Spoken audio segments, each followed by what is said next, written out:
Jacksonville Jaguars select Travis Hunter. And we're doing it because you're the one we've been hunting up. Yes, sir. That's the best decision.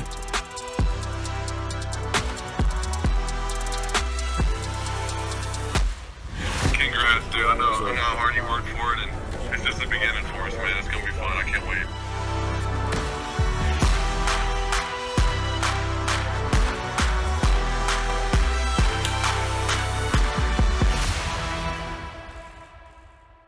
The start of a great weekend. This is just outside of Green Bay, Wisconsin, America's Dairyland. And boy, what a weekend it was. Productive for the Jacksonville Jaguars in the 2025 NFL Draft. Out of this room, the draft room at the Miller Electric Center, empty at the moment. They've got all the draft picks. They've signed undrafted rookies as well. And welcome into our 2025 NFL Draft Recap presented by Dreamfinders Homes. And the Jaguars entered the draft, of course, with 10 picks. After a few deals, they come away with 9 drafted players and an impact on this roster moving forward, a youth movement of sorts. JP Shadrick, Brian Sexton, and John Oehser. And, yeah, it's a massive score at the top of the draft. We'll get to that coming up and all the picks. But a lot of intangibly rich rookies coming to town, Brian. Well, listen, that was the theme, right? They said it earlier in the week before the draft began, and they said it throughout the course of the draft. They drafted team captains. They drafted guys who help their neighbors with their taxes. They drafted a guy who is committed to his country from the Naval Academy. I mean, it's just on and on and on. They were looking for guys, John, who would come in here and be great players. Look, I mean, you can't bring them in here if they're not going to contribute and be good football players. Some of them great football players, but guys who come in here and bring a certain level of the floor, as they like to say, of character, of culture. Yeah, when you're setting the tone and reshaping an organization, you have to eventually reshape the organization and set a tone. They also wanted versatility.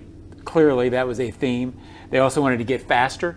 Those are some of the things they wanted on the field that you'd be able to see. But in the locker room, you're darn right. They wanted guys who were bought in, and they clearly also wanted guys who loved ball and had played a lot of ball. They mentioned that in the presser afterward, that yes, it mattered if you had played a lot of snaps, and James Gladstone particularly talked about guys who came in sort of ready. So I think that was a theme. They expect these guys to be able to play right away. Let's hear from James Gladstone. 9 picks in his first NFL draft as a GM. He's with Kai Stevens. Here with James Gladstone, your first full draft class as a GM. How did things go for you? How are you evaluating the players you were able to get? You know what? So far, so good. It's been an exciting few days here, and now we got our coaching staff and scouting staff working together through the undrafted college free agency process. But you know, everything that we were hunting up in each of these players is exactly what we had preached coming in, and that's prioritizing people who are intangibly rich, and every one of them embodies that. I was talking to Liam, obviously adding Travis Hunter, kind of a big bang off the top, but something you guys have been working on for a little while before it actually came to fruition on the first day. Was that a thing that you really wanted to focus on, making a statement right out of the gate with your first pick? Yeah, I think making it known how we intend to move, how we intend to operate was a piece to that puzzle, but at the same time, we want Travis to be nothing more than who he is naturally, knowing that that's going to elevate the space around him just like it has at everywhere he's been to date. On offense, you focused on a couple different positions, offensive line, depth, running back. What were some of the things you were looking at? I talked to Liam about this, but what were some of the attributes that you saw in those players that you wanted to focus on? You know what, that's a great question, because I think so often you got to let the board fall to you, and obviously sometimes you're going to have to adjust and remain agile, but the things that we keep sort of top of mind are the items that we've sort of preached to date, and that's the intangible pieces. And with each one of these guys, it was the physical and mental toughness that really jumped out more than anything. And it's always something of interest for us to address the front, in particular that of the offensive line, and being able to land 2 guys who fit just that is really exciting. We talked a lot about creating competition. We saw a lot of defensive additions, some of which may play different positions than they played in college. Is that versatility important to you and kind of having different kinds of people in different rooms? Yeah, the multiplicity, the versatility, it certainly was in the mix at each of these decisions that we made. And, I look forward to seeing it come to life and their usage being something that we can spread across multiple spots, knowing that you can change the math, so to speak, when that's the case. As you kind of take some time away from this now and look back, do you feel as though you have the players in place that you want, or are there still some points on this roster that you feel you need to address before training camp starts? I think it's fair to say that the work's never done, so look forward to rounding everything out here today with the undrafted college free agent process and, turning the page tomorrow to seeing what spots still remain and how we can move forward. Very good. Thank you. Thank you very much. All Until right. the next one. That's James Gladstone with Kai Stevens. We will touch on all 9 of the draft picks. Let's get to them starting right now. And it started with a bang on Thursday night. Go ahead and take a moment to soak this one in. We're trading up in the draft. We're moving from pick 5 to pick 2, and we're doing it because you're the one we've been hunting up. Yes, sir. That's the best decision. The Jaguars shocked the NFL, and Travis Hunter is headed to Jacksonville. They said the reports were that the basic parameters were in place about 17 days before the draft, and it finally came through. It's bold. It's a little risky, more than a little risky, but it also could be a game changer in the National Football League. He's the reigning Heisman Trophy winner, Bolitnikoff Award winner, Bednarik Award winner. Ball skills, elite route running, competitive nature, the list goes on and on and on, but he's looking to become the first regular two-way player in the NFL since the 1960s. Confidence has never lacked for Travis Hunter. I kind of developed my confidence at a young age. I started playing football when I was 4. I had older cousins, so they used to bully me, and I was the youngest out there playing football with them. So I had to get that confidence. I'm not going to let y'all bully me and push me around. So that's just how I go about life. I'm not going to let anybody push me around and tell me what I can't do. I'm going to just go out and show them. He started as a blue-chip kid and then was a blue-chip prospect, 5 stars. Could go anywhere in college football he wanted to. Ended up at Jackson State, then Colorado, blue-chip player there, Heisman Trophy, and now the number 2 overall pick, Brian. Don't know that I've ever seen anyone like him. And you mentioned all the awards. What did he walk away with? 6 trophies last year. I think he's the most decorated college football player in the history of the game, and obviously for great reason. 15 touchdowns last year as a receiver, 4 or 5 interceptions as a defensive back. It'll be interesting to see how they decide to use him. I can only tell you what he told me on Wednesday after the Play 60 event in Green Bay. I'm playing both. Mm-hmm. And then he came into the area where we were in Lambeau Field and said, I told you, I'm playing both. So he believes he's playing both. Well, and if you trade up in the first round to number 2 you can for expect somebody who's not a quarterback, yeah, he's going to play both, and he's going to be expected to play at a high level. They've talked about him changing the sport. This is one, I would say Trevor Lawrence, Tony Boselli, and Travis Hunter are the 3 most important draft picks in franchise history. This is up there with Trevor. Let's hear from Liam Cohen. Yeah, he's the one that's got to figure out how to use this guy on both sides. The offensive mind and you starts to get extremely excited, right? And then you have to switch back to being, hey, I'm a head football coach, and we know that he's going to be able to do both. We feel that in our bones. We're going to set that up that way from a schedule, from an operation standpoint, the way that we're going to operate for him, to set him up to have the most success that he can to, in fact, then help the Jacksonville Jaguars become the best version of ourselves. That's the head coach portion of it. Of course, James Gladstone, he made that move to move up and get him a number 2 overall. He certainly has high expectations for Hunter. There are players who have the capacity to alter the trajectory of a team. There are very few players who have the capacity to alter the trajectory of the sport itself. Travis, while he has a lot to still earn, in our eyes, has the potential to do just that. John, we don't hear altering the sport a lot when we're talking about football prospects. Yeah, I mean, it's as much expectation, frankly, as I've ever heard on a player. So the expectation is that he's a perennial All-Pro and Hall of Famer. This is my 31st NFL draft, and never have we seen one player as the best receiver best corner and overall best player. I mean, it's the triple crown. And this is a guy that if you're going to take your swing, and you mentioned there's a little bit of risk there when you're trading away next year's number one, when you're taking a guy who says, offense and defense, and you're not exactly sure how it's going to work. They took their swing, JP, and I mean, as of this moment, I can't see how you can't just be excited about the fact that this is a very talented guy who's coming into your organization. John, you're right.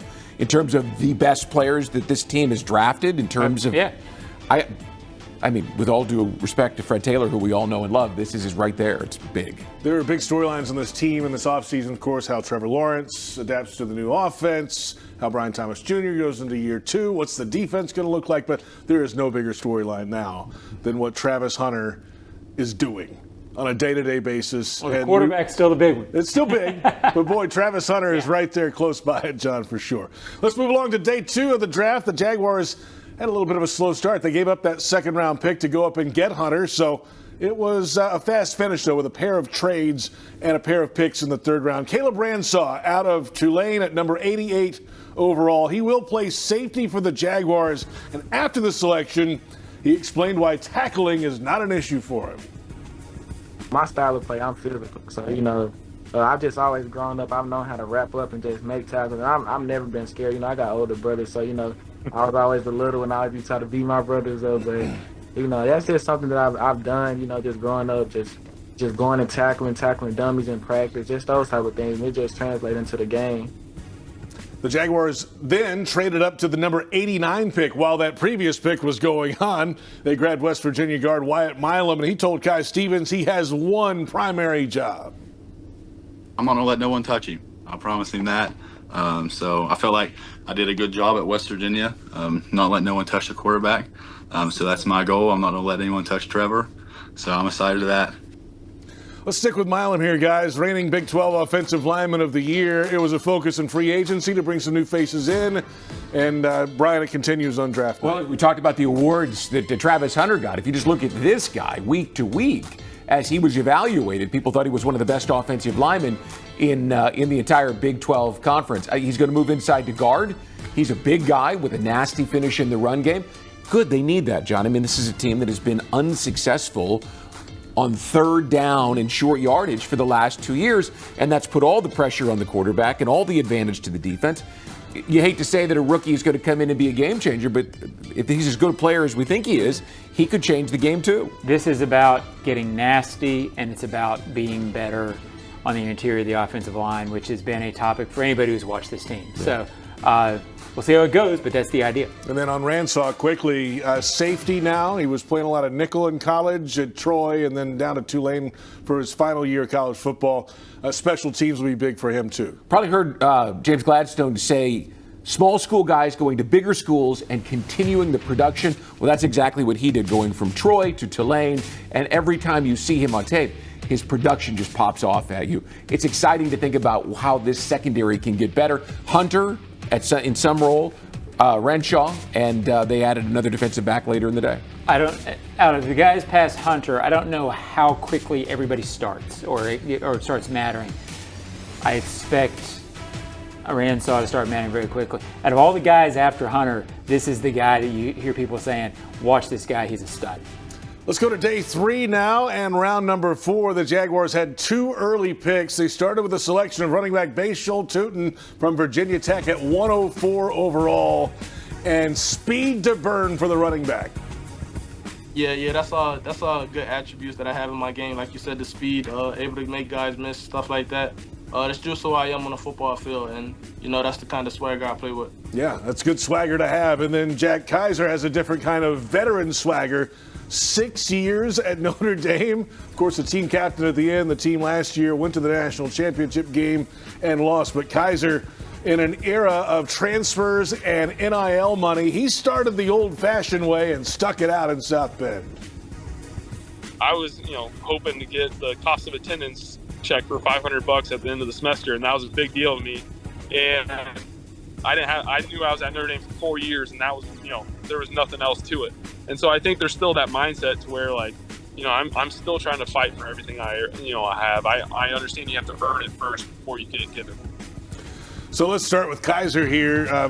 He's 25 already. He's been around the block a few times, John. And if you've been around campus for 6 years, you better be a team captain at the end. Well, that's a good point. If he sort of defines what we talked about earlier, a guy who should be ready to come in and play right away. At 25, he talked about he already knows his routine. He knows how to get ready for a game. At 25 in the NFL, you better be ready to go because at 30, it's tough. So I would expect him to do what he is going to do very quickly. If you watched Notre Dame last year, especially during their playoff run, you saw a very talented defense, and he was making play after play after play. What I loved the most about him was he was sitting outside on his family farm in Indiana, being a Midwesterner that hits right here, you too having worked in Indiana. And he said that as soon as he got his chores done, he sat down, right? Because he's on a family farm, and that's what they do. That's why I get one of those super intangibly rich guys who comes in here as a good player and a guy that they expect to have a real strong impact in the locker room. And quickly back to Tootin, the running back, runs in the 4.3s and was at North Carolina A&T, transferred to Virginia Tech, John. Yeah, Cohen talked in the presser about improving their quick strike ability. That's a theme. He defines that theme. Score from anywhere on the field was said more than once in the post-draft press conference. This feels like his Bucky Irving, who was also a fourth-round pick and a guy with speed. So the Jaguars continued on Saturday with no picks in round 5, but they finished out the draft with 4 players over the final 2 rounds, including in the 6th round, 194th overall Auburn linebacker Jalen McLeod. He started at App State, transferred down to the Plains, 24 tackles for loss in 24 games. He was a hybrid linebacker, would play standing up in early downs and then put his hand on the ground in pass rushing downs. That's the Senior Bowl in Mobile. Later in the 6th round, 200 overall, Raywan Lane III, a safety out of Navy, jumped into the starting lineup in Annapolis as a freshman and stayed there the rest of his time. He had offers to leave after his first 2 years to go to some other FBS schools, but decided to stay at the Naval Academy. And then in the 7th round, 221 overall, center Jonah Monheim from Southern California started at both tackle positions in 22 and 23, but then he moved to center last season for the Trojans where he stood out. And finally at 236 overall, Syracuse running back LaQuint Allen, a 2-year starter for the Orange, one of 2 FBS players last year with over 1,000 rushing yards and 500-plus receiving yards. Scattaboo, the other from Arizona State. The Allen family, of course, all fired up on the phone call.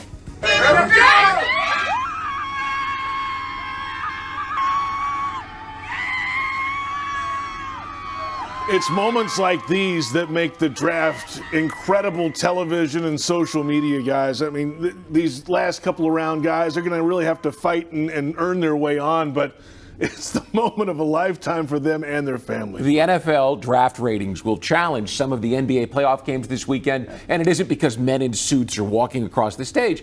It's because they do a great job of sharing the humanity of people getting an opportunity. It was awesome to watch this weekend. Yeah, reality TV is often fake TV. That's reality TV, and it's great. It's as real as it gets. It's a lot of youth for a new head coach, Liam Cohen. 9 draft picks, over 20 undrafted free agents or thereabouts. So a lot of youth for Liam Cohen, who's with Kai Stevens. Here with Jaguars head coach Liam Cohen. Your first draft under your belt. Long 3 days, but they're fun 3 days. So how did the whole process go for you? Yeah, I thought it was a great process. James and his staff did a phenomenal job. The collaboration between the coaching staff, the personnel staff throughout this whole process, I thought was really clean, right? You're never going to always completely agree on every single player, but I think we did a nice job of, hey, when we couldn't quite get to that point with each other, we just moved on to the next player and kind of kept it moving, but I thought the process was really clean and was really proud of the guys. Obviously a huge splash off the get with Travis Hunter. You must be so excited and just thinking about those possibilities and how you're going to use him. Pretty much dream come true for your first player you're drafting. Yeah, that was the whole point, right, was to try to get a player that can come in and impact our organization, our team, and hopefully our city, and also along the way be the person that he is, the guy that just absolutely loves football, has a great smile, walks around this place, like a dream just came true for him, and that's really what this is all about. Yes, this is about winning, it's about us, but it's really about these guys in the moment that they had this weekend. On the offensive side of the ball, a couple running backs, a couple linemen. What were you looking for specifically in those 2 positions that you wanted to add to this team? Yeah, ultimately continuing to add depth at the offensive line position, right? Depth and competition. You can never have enough of those guys, especially with how volatile the position can be at times. You can never have enough good depth there, and as well at the running back position, right? Those are two positions that you can get thin really quick, and you're always looking to add depth and competition at. Last year it kind of dealt with it with the Tampa Bay Bucks. Sean Tucker comes in, has a great game for us against the Saints. He was our number 3 running back. So when you can have depth there in competition, it always is a huge plus. On defense, some defensive backs added, linebackers, a little edge rush, kind of some different options for you. What were you and Coach Camp kind of focusing on? Yeah, I think, when we first got here early on, the focus was, hey, how do we continue to get players in the back end that are going to be able to hopefully get their hands on the ball, right, and add the ability to either tackle, defend the ball, coverage skills, whatever it is in that secondary. And then also at that linebacker position, we were able to add a couple players there that have some diversity, right? They're able to play on the edge, on the ball, off the ball, and then also contribute on special teams. So those were a couple of the positions that we were really loading up on. Awesome. Congratulations. Thank you so much. That's Liam Cohen, of course, Jaguars head coach. Our thanks to Kai Stevens throughout the weekend here. Some final thoughts here, guys. We hear a lot of these buzzwords after the hiring of both the head coach and the GM. I think, John, this weekend we started to really see that come to fruition with some of the traits that we see out of these prospects. The next step is seeing it on the grass outside. Bold. I mean, they said at the very top they wanted to be bold at the top. The first round, realistically, we're talking about everything else. The first round is going to define this draft for a lot of people. It was a bold move that I think set the tone for what they want to be. It was a statement pick. Gladstone was talking about it, at the draft luncheon. So they did that. And then I think overall they showed the versatility and they gave us a glimpse, Brian, into how they're going to move forward with this. With intangibly rich, your favorite term. Well, I've used that a lot this weekend. I do like it. But to move away from that, there were a couple of themes that I came away with from this draft. The Jaguars couldn't run the ball last year. Last 2 years, we've already talked about that. They added 2 interior offensive linemen and 2 running backs, right? So, boom, they went after that. The defense was it bled. The back end of the defense in particular just bled this team dry last year. And they got the best cornerback in the draft. Now, how much he's going to play corner, we'll find out. But 2 safeties that they added as well. So they went after some of the weak spots in this team and brought their own guys into the equation. We'll see how soon they get on the field. But I kind of like the fact that they knew exactly what they needed. All right, guys, we got it done. Well, another one in the books, Johnny. 31, baby. 31. That's John Oehser, Brian Sexton. I'm JP Shadrick, and thanks to Kai Stevens as well. And our entire crew on our coverage throughout the weekend, starting with football operations. Those guys you just heard from in the show, of course, the Liam Cohen, James Gladstone, Tony Baselli as well, for the access behind the scenes that you're going to see in the coming weeks and months. Unprecedented stuff you'll see on Jaguars.com coming up. Our social and digital teams behind the scenes making all this stuff hit the air, and the website and the social media channels, and of course our production department getting everything done behind the scenes in the production rooms and the camera shoots and everything that goes into it. Dozens behind the scenes producing all this content on so many platforms. So for everyone involved, thanks to you for watching. And that's it for our 2025 NFL Draft Recap presented by Dreamfinders Home.